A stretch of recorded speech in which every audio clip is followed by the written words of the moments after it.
कहानी की शुरुआत एक ऐसी दुनिया से होती है जहां हजारों साल पहले आसमान से एक विशाल उल्कापिंड अफ्रीका की धरती पर आ गिरा। इस उल्कापिंड में मौजूद था वाइब्रेनियम, ब्रह्मांड की सबसे शक्तिशाली धातु। इसके प्रभाव से आसपास की वनस्पतियां बदल गईं और समय के साथ वहां 5 महान जनजातियों ने बसकर एक नए राष्ट्र की स्थापना की, जिसका नाम रखा गया वकांडा। शुरुआत में ये सभी जनजातियां आपस में लगातार युद्ध करती थी, लेकिन फिर एक योद्धा को पैंथर देवी का दर्शन हुआ। देवी उसे एक रहस्यमयी दिल के आकार वाली जड़ी बूटी तक ले गईं। उस जड़ी बूटी का सेवन करते ही उसे अलौकिक शक्ति, गति और अद्भुत इंद्रियां प्राप्त हो गईं। यही योद्धा इतिहास का पहला ब्लैक पैंथर बना और वकांडा का राजा भी। 4 जनजातियों ने उसके नेतृत्व को स्वीकार कर लिया, लेकिन जबारी जनजाति ने पहाड़ों में जाकर खुद को बाकी दुनिया से अलग कर लिया। समय बीतता गया और वकांडा के लोग वाइब्रेनियम की मदद से ऐसी तकनीकें विकसित करने लगे जिनकी कल्पना भी दुनिया के दूसरे देश नहीं कर सकते थे। लेकिन जैसे जैसे दुनिया अराजकता में डूबती गई, वकांडा ने अपने रहस्य और वाइब्रेनियम को सुरक्षित रखने के लिए खुद को दुनिया की नजरों से छिपा लिया। बाहरी दुनिया के लिए वो एक गरीब और पिछड़ा देश दिखाई देता था, जबकि सच्चाई बिल्कुल अलग थी। साल 1992 में कैलिफोर्निया के ओकलैंड शहर में कुछ बच्चे एक पुराने बास्केटबॉल कोर्ट पर खेल रहे होते हैं। तभी बादलों के ऊपर एक चमकदार विमान दिखाई देता है। उसी इलाके के एक अपार्टमेंट में एंजोबू और उसका साथी बैठे हुए होते हैं। तभी दरवाजे पर दस्तक होते हैं। खुलते ही 2 रहस्यमयी महिलाएं अंदर आती हैं, जिनके हाथों में भाले होते हैं। वे एंजोबू से उसकी पहचान पूछती हैं। जवाब में वो खुद को वकांडा के राजा टी चाका का भाई और अजूरी का बेटा बताता है। अपनी बात साबित करने के लिए वो अपने होठ के नीचे बना खास नीला निशान दिखाता है, जो केवल वकांडा के राजवंश के लोगों के पास होता है। उसी समय वहां खुद राजा टी चाका पहुंच जाते हैं। दोनों भाई एक दूसरे का अभिवादन करते हैं, लेकिन माहौल में तनाव साफ महसूस हो रहा होता है। टी चाका बताते हैं कि हाल ही में यूलिसिस क्लॉ नाम के अपराधी ने वकांडा पर हमला किया, भारी मात्रा में वाइब्रेनियम चुराया और कई लोगों की जान ले ली। सबसे चौंकाने वाली बात यह थी कि उसे वकांडा के गुप्त ठिकानों की जानकारी थी। इसका मतलब साफ था कि किसी अंदरूनी व्यक्ति ने उसकी मदद की थी। फिर टी चाका अपने भाई की आंखों में देखते हुए पूछते हैं कि उसने अपने ही लोगों के साथ विश्वासघात क्यों किया। एंजोबू खुद को निर्दोष बताता है, लेकिन तभी उसका सबसे भरोसेमंद साथी जेम्स अपनी असली पहचान उजागर कर देता है। दरअसल उसका नाम जूडी है और वो राजा का जासूस बनकर लंबे समय से एंजोबू पर नजर रख रहा था। सच्चाई सामने आते ही एंजोबू का गुस्सा फूट पड़ता है, लेकिन उसके खिलाफ सबूत इतने मजबूत होते हैं कि बचने का कोई रास्ता नहीं बचता। टी चाका उसे वापस वकांडा ले जाकर परिषद के सामने पेश करने का फैसला करते हैं। उसी दौरान एंजोबू का छोटा बेटा एरिक बाहर से उस रहस्यमयी विमान को उड़ते हुए देखता है। उसे नहीं पता कि ये पल उसकी पूरी जिंदगी बदलने वाला है। 26 साल बाद एक भयानक हमले में राजा टी चाका की मौत हो जाती है। अब वकांडा को अपने नए राजा की जरूरत है। परंपरा के अनुसार सबसे बड़े राजकुमार टी चाला को सिंहासन संभालना है और पूरा देश उसी का इंतजार कर रहा होता है। लेकिन राज्याभिषेक से पहले टी चाला नाइजीरिया के सांबिसा जंगल पहुंचता है। उसका मिशन है अपनी पुरानी प्रेमिका नाकिया को अपराधियों के चंगुल से बचाना। नाकिया एक गुप्त मिशन पर काम कर रही होती है और कैदियों की तस्करी करने वाले गिरोह के बीच छिपी हुई होती है। जैसे ही हमला शुरू होता है, टी चाला ब्लैक पैंथर के रूप में जंगल से निकलता है। उसकी वाइब्रेनियम सूट इतनी मजबूत होती है कि गोलियां भी उसका कुछ नहीं बिगाड़ पाती। कुछ ही पलों में वो सभी अपराधियों को खत्म कर देता है। नाकिया उसकी मदद करती है, जबकि ओकोए भी समय पर पहुंचकर बंधकों को बचा लेती है। इसके बाद टी चाला नाकिया को अपने पिता की मौत की खबर देता है और उसे अपने राज्याभिषेक समारोह में शामिल होने के लिए वकांडा चलने को कहता है। वकांडा लौटते ही उनके सामने उस देश की असली भव्यता दिखाई देती है। बाहर की दुनिया जिसे एक गरीब अफ्रीकी राष्ट्र समझती है, वो वास्तव में पृथ्वी का सबसे विकसित और तकनीकी रूप से सबसे शक्तिशाली देश होता है। वहीं दूसरी ओर लंदन में एरिक नाम का एक युवक ब्रिटिश म्यूजियम पहुंचता है। वहां वह एक प्राचीन कलाकृति को पहचान लेता है जो कभी वकांडा से चुराई गई थी। एरिक पहले से बनाई गई योजना के तहत म्यूजियम में हड़कंप मचा देता है। कुछ ही देर बाद उसका साथी यूलिसिस क्लॉ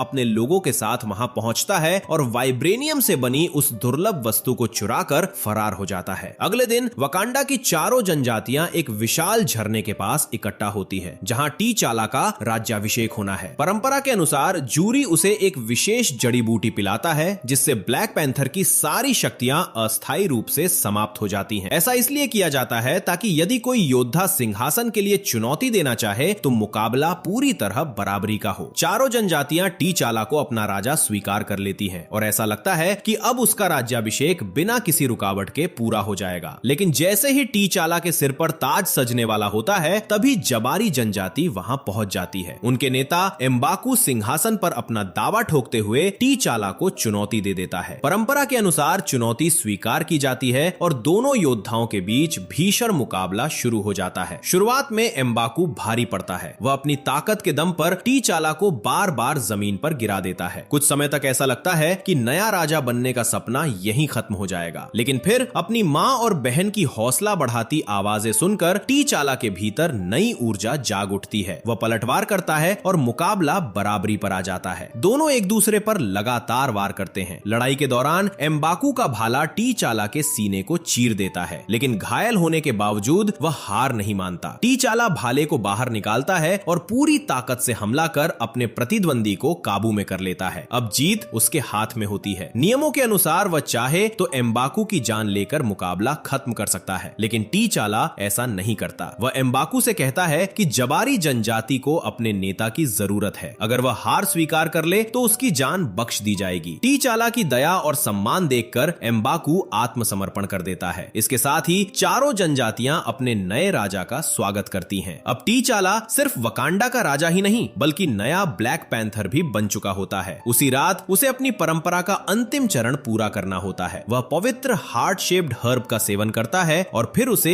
विशेष रेत में दफना दिया जाता है। कुछ ही क्षणों बाद उसकी आत्मा पूर्वजों की दुनिया यानी एंसेस्ट्रल प्लेन में पहुंच जाती है। वहां उसकी मुलाकात एक बार फिर अपने पिता टीचाका से होती है। टीचाला को अपने पिता की मौत का दर्द आज भी सताता है। उसे लगता है कि वह उन्हें बचा सकता था, लेकिन टीचाका उसे समझाते हैं कि अब अतीत को नहीं बल्कि भविष्य को देखना होगा। वह अपने बेटे को सलाह देते हैं कि एक महान राजा वही होता है जो अपने आसपास भरोसेमंद लोगों को रखे, क्योंकि आगे का रास्ता आसान नहीं होने वाला। अपने पिता का आशीर्वाद लेकर टीचाला वास्तविक दुनिया में लौट आता है। कुछ दिनों बाद वो नाकिया के साथ वकांडा की सड़कों पर घूम रहा होता है। बातचीत के दौरान टीचाला उससे वकांडा में ही रुक जाने के लिए कहता है, लेकिन नाकिया का सपना कुछ और होता है। वो बताती है कि दुनिया के कई हिस्सों में लोग भूख, गरीबी और अत्याचार झेल रहे हैं। उसे लगता है कि वकांडा जैसी शक्तिशाली और समृद्ध सभ्यता को उनकी मदद करनी चाहिए, लेकिन टीचाला जानता है कि सदियों से वकांडा का सबसे बड़ा हथियार उसकी गुप्त पहचान रही है। नाकिया की सोच सुनकर टीचाला मुस्कुरा देता है और कहता है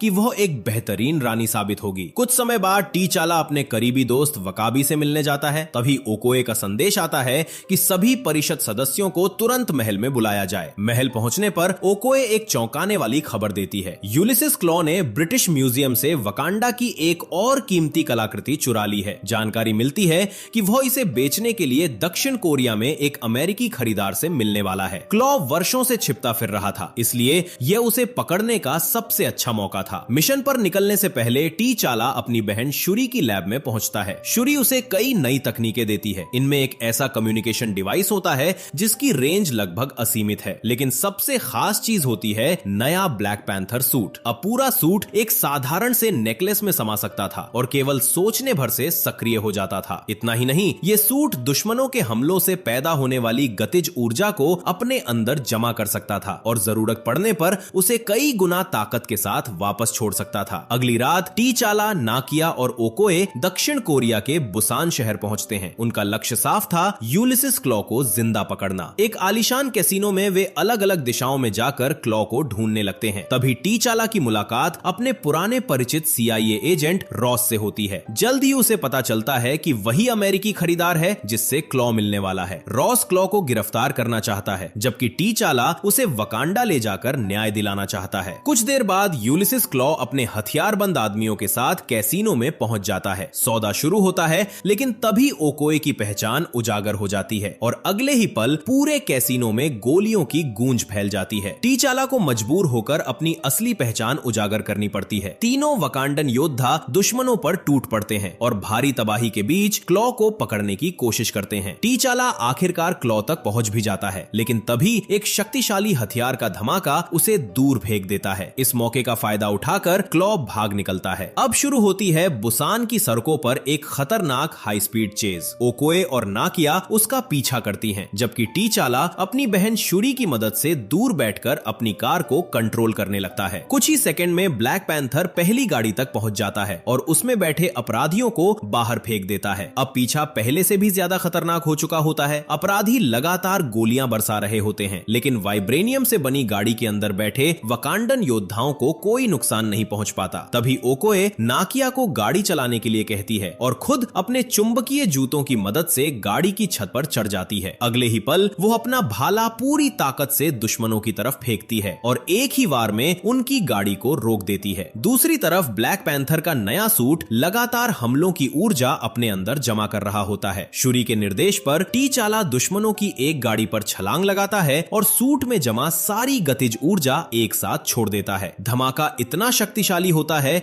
कि पूरी गाड़ी हवा में उछलकर चकनाचूर हो जाती है। अब सिर्फ एक लक्ष्य बचा था, यूलिसिस क्लॉ। अपनी मौत को करीब आते देख क्लॉ अपने मैकेनिकल हाथ से एक शक्तिशाली लेजर बीम दाग देता है, जो वकांडन गाड़ी को पूरी तरह नष्ट कर देती है। लेकिन नाकिया और ओकोए सुरक्षित बच निकलते हैं। कुछ ही देर बाद एजेंट रॉस उनकी मदद के लिए पहुंच जाता है। उधर टीचाला अपनी गाड़ी खो देने के बावजूद हार नहीं मानता। वो सीधे क्लॉ की गाड़ी पर छलांग लगाता है और उसका एक पहिया उखाड़ देता है, जिससे गाड़ी बेकाबू होकर दुर्घटनाग्रस्त हो जाती है। क्लॉ बाहर निकलकर लड़ने की कोशिश करता है, लेकिन ब्लैक पैंथर के सामने उसकी कोई हैसियत नहीं होती। टीचाला उसका मैकेनिकल हाथ तक उखाड़ फेंकता है। गुस्से में वो उसे मार डालना चाहता है, क्योंकि इस आदमी ने वर्षों तक उसके लोगों को दर्द दिया था। लेकिन तभी वो देखता है कि आसपास मौजूद लोग इस घटना को रिकॉर्ड कर रहे हैं, इसलिए वो खुद पर काबू रखता है और क्लॉ को जिंदा गिरफ्तार करवा देता है। पूछताछ के दौरान क्लॉ कई चौंकाने वाले खुलासे करता है। वो बताता है कि उसका हथियार वकांडा की वाइब्रेनियम तकनीक से बना है और उसने जो वाइब्रेनियम चुराया था वो वकांडा की असली संपत्ति का केवल एक छोटा सा हिस्सा था। ये सुनकर एजेंट रॉस हैरान रह जाता है, क्योंकि वो अब तक वकांडा को एक गरीब और पिछड़ा देश समझता था। लेकिन तभी हालात अचानक बदल जाते हैं। नाकिया सुरक्षा कैमरों पर नजर रखते हुए समझ जाती है कि स्क्रीन पर दिखाई जा रही फुटेज लाइव नहीं है। उसे तुरंत एहसास हो जाता है कि हमला होने वाला है। वो अपने साथियों को चेतावनी देने दौड़ती है, लेकिन तब तक बहुत देर हो चुकी होती है। अचानक गोलियों की बौछार शुरू हो जाती है। इस हमले के दौरान एजेंट रॉस नाकिया की जान बचाने के लिए उसके सामने आ जाता है और गोली उसकी रीढ़ की हड्डी में जा लगती है। इसी अफरा तफरी का फायदा उठाकर एरिक और उसके साथी क्लॉ को छुड़ाकर भाग निकलते हैं। जाने से पहले एरिक पुलिस स्टेशन में एक ग्रेनेड भी फेंक देता है, लेकिन टीचाला बिना एक पल गवाए उस पर कूद पड़ता है। उसका वाइब्रेनियम सूट धमाके की पूरी ताकत को सोख लेता है और कई लोगों की जान बच जाती है। वो भागते हुए अपराधियों का पीछा करने ही वाला होता है कि तभी एक ऐसा हथियार उसका रास्ता रोक देता है, जिसे देखकर वो हैरान रह जाता है। वो हथियार वकांडा की तकनीक से बना हुआ था। तभी उसकी नजर उस रहस्यमयी नकाबपोश युवक पर पड़ती है, जिसके गले में वकांडा के शाही परिवार की अंगूठी लटक रही होती है। ये देखकर टीचाला के मन में कई सवाल उठने लगते हैं। कुछ देर बाद ओकोए उसे एक और बुरी खबर देती है। एजेंट रॉस की हालत बेहद गंभीर है और सामान्य चिकित्सा से उसे बचाना लगभग असंभव है। नाकिया की जान बचाने के लिए उसने अपनी जान दांव पर लगा दी थी, इसलिए टीचाला उसे इलाज के लिए वकांडा ले जाने का फैसला करता है। वहीं दूसरी ओर वका भी बेहद नाराज हो जाता है। सालों पहले क्लॉ के हमले में उसके माता पिता मारे गए थे, इसलिए जब उसे पता चलता है कि टीचाला ने क्लॉ को मारने का मौका होते हुए भी उसे जिंदा छोड़ दिया, तो उसके मन में अपने राजा के प्रति विश्वास डगमगाने लगता है। उधर एरिक अपने साथियों और क्लॉ को लेकर एक छोटे विमान तक पहुंच जाता है, लेकिन अब उसकी असली योजना सामने आने वाली थी। जैसे ही वे उड़ान भरने की तैयारी करते हैं, एरिक अचानक पायलट को गोली मार देता है और क्लॉ पर बंदूक तान देता है। स्थिति को अपने पक्ष में करने के लिए क्लॉ एरिक की प्रेमिका को बंधक बना लेता है, लेकिन अगले ही पल कुछ ऐसा होता है जिसकी किसी ने कल्पना भी नहीं की थी। एरिक खुद अपनी प्रेमिका को गोली मार देता है और साफ कर देता है कि उसके मिशन के बीच कोई भी नहीं आ सकता। इसके बाद वो क्लॉ का पीछा करता है और उसे गंभीर रूप से घायल कर देता है। मरने से पहले क्लॉ ताना मारते हुए कहता है कि एरिक कभी वकांडा में प्रवेश नहीं कर पाएगा, लेकिन तभी उसकी नजर एरिक के निचले होंठ पर बने नीले निशान पर पड़ती है। वही निशान जो केवल वकांडा के शाही वंशजों के पास होता है। सच्चाई समझते ही क्लॉ की आंखें फैल जाती हैं और अगले ही पल एरिक उसकी कहानी हमेशा के लिए खत्म कर देता है। अब उसके रास्ते में कोई बाधा नहीं बची थी। वो विमान लेकर सीधे अफ्रीका की ओर रवाना हो जाता है। इधर वकांडा में टीचाला के मन में उठ रहे सवाल उसे बेचैन कर रहे होते हैं। वो पवित्र उद्यान में पहुंचकर जूरी से अपने चाचा एनजोबू के बारे में सच्चाई जानना चाहता है। काफी दबाव डालने के बाद जूरी वो राज खोलता है जिसे वर्षों से छिपा कर रखा गया था। वो बताता है कि एनजोबू को अमेरिका में एक गुप्त मिशन पर भेजा गया था। वहीं उसकी मुलाकात एक अमेरिकी महिला से हुई और दोनों का एक बेटा हुआ जिसका नाम एरिक था। अमेरिका में अपने लोगों पर हो रहे अत्याचारों को देखकर एनजोबू कट्टरपंथी बन गया था। वो चाहता था कि वकांडा वाइब्रेनियम हथियार देकर दुनिया भर के शोषित लोगों की मदद करे, लेकिन उसे पता था कि राजा टीचाका कभी इसकी अनुमति नहीं देंगे। इसी वजह से उसने अपने ही देश से विश्वासघात किया और क्लॉ की मदद की। जब टीचाका उसे वापस वकांडा ले जाने आए तो एनजोबू ने गुस्से में जूरी पर बंदूक तान दी। अपने दोस्त की जान बचाने के लिए टीचाका को मजबूर होकर अपने ही भाई को मारना पड़ा। इसके बाद उन्होंने जूरी को यह राज हमेशा के लिए छिपाने का आदेश दिया और दोनों एरिक को अकेला छोड़कर वकांडा लौट गए। ये सच्चाई सुनकर टीचाला अंदर तक हिल जाता है। उधर वकांडा की उन्नत तकनीक की मदद से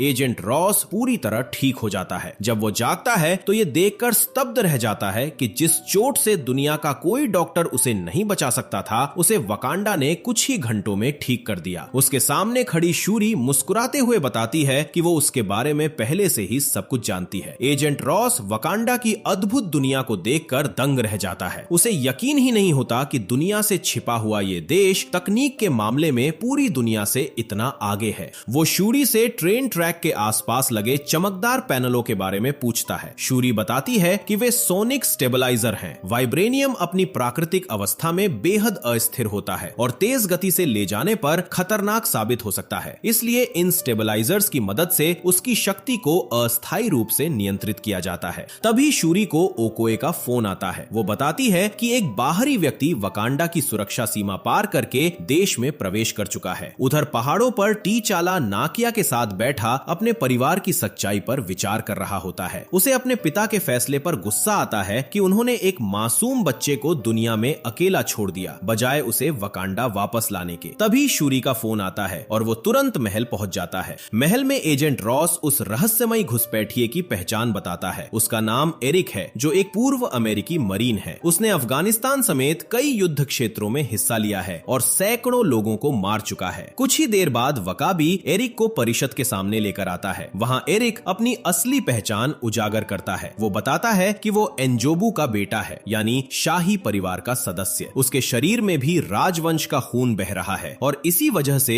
उसे सिंहासन के लिए चुनौती देने का अधिकार है। परंपरा के अनुसार टीचाला उसकी चुनौती स्वीकार कर लेता है। एक बार फिर वही झरना, वही अखाड़ा और वही सिंहासन की लड़ाई शुरू होती है। मुकाबले से पहले टीचाला के शरीर से ब्लैक पैंथर की शक्तियां हटा दी जाती है ताकि युद्ध बराबरी का हो। लड़ाई शुरू होने से पहले एरिक अपने शरीर पर बने निशानों की तरफ इशारा करता है। वो बताता है कि हर निशान उस इंसान का प्रतीक है जिसे उसने मारा है। उसने पूरी जिंदगी इसी दिन की तैयारी की है ताकि एक दिन वकांडा आकर टीचाला से उसका सब कुछ छीन सके। इसके बाद दोनों के बीच भयंकर युद्ध शुरू हो जाता है। टीचाला अपनी ढाल की मदद से एरिक के खतरनाक हमलों को रोकता है। कुछ समय बाद वो एरिक को नीचे गिरा देता है और उसे आत्मसमर्पण करने का मौका देता है। लेकिन एरिक हार मानने वालों में से नहीं था। वो फिर खड़ा हो जाता है और पहले से भी ज्यादा खतरनाक तरीके से हमला करता है। टीचाला के पास उसे खत्म करने के कई मौके आते हैं, लेकिन वो हर बार उसे बचा लेता है। यही दया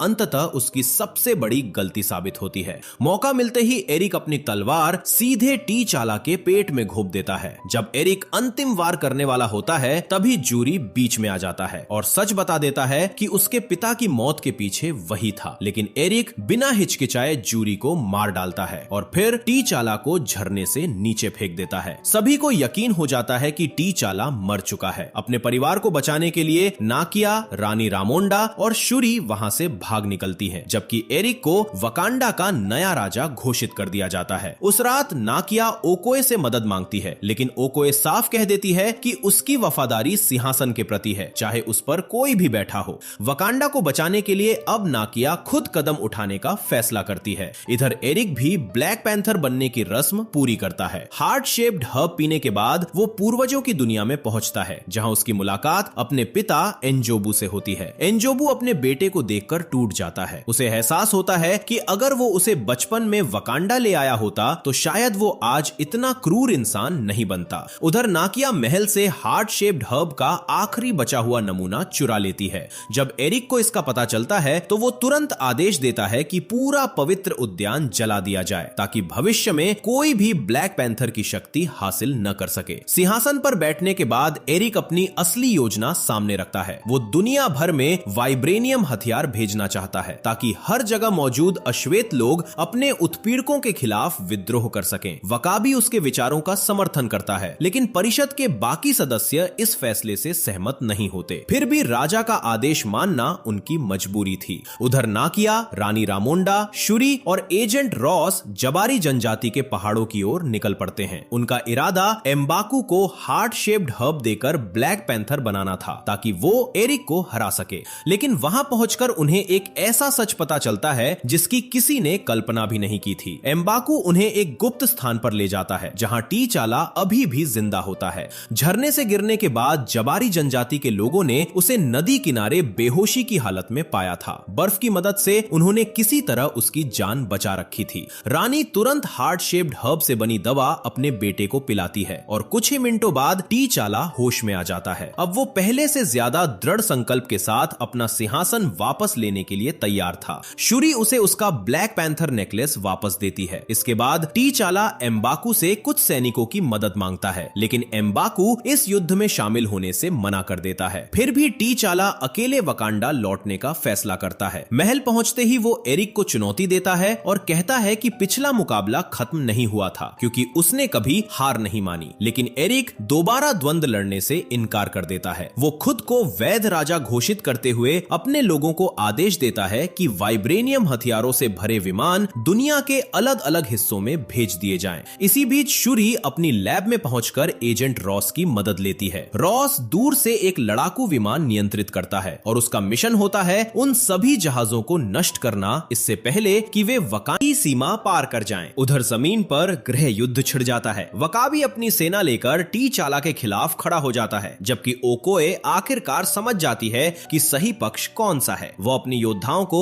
एरिक के खिलाफ लड़ने का आदेश दे देती है। कुछ ही पलों में पूरा वकांडा युद्ध भूमि में बदल जाता है। नाकिया और शुरी भी एरिक का सामना करने की कोशिश करती हैं, लेकिन ब्लैक पैंथर की शक्तियों के सामने वे ज्यादा देर टिक नहीं पाती। जब टी चाला अपनी बहन को खतरे में देखता है तो वो पूरी ताकत से हमला करता है और एरिक को लेकर ट्रेन ट्रैक की ओर गिर जाता है। अब अंतिम लड़ाई शुरू होती है। टी चाला शुरी से ट्रेन चालू करने के लिए कहता है। जैसे ही ट्रेन गुजरती है, सोनिक स्टेबलाइजर सक्रिय हो जाते हैं और दोनों के वाइब्रेनियम सूट अस्थायी रूप से निष्क्रिय हो जाते हैं। अब दोनों बिना किसी सुरक्षा के लड़ रहे थे। ऊपर जमीन पर हालात बदल चुके थे। जबारी जनजाति आखिरकार युद्ध में शामिल हो जाती है और टी चाला के पक्ष में लड़ाई का रुख बदल देती है। उधर एजेंट रॉस सभी विमानों को नष्ट कर देता है और वाइब्रेनियम हथियार दुनिया तक पहुंचने से पहले ही रोक देता है। काफी देर तक चली भीषण लड़ाई के बाद टी चाला को एक मौका मिलता है। जैसे ही स्टेबलाइजर फिर सक्रिय होते हैं, वो एरिक के हथियार को हटाकर उसके सीने में वार कर देता है। युद्ध खत्म हो चुका था। टी चाला अपने चचेरे भाई को बचाने की कोशिश करता है, लेकिन एरिक जानता था कि उसका अंत करीब है। मरने से पहले वो सिर्फ एक आखिरी इच्छा जाहिर करता है। वो वकांडा का सूर्यास्त देखना चाहता था क्योंकि उसके पिता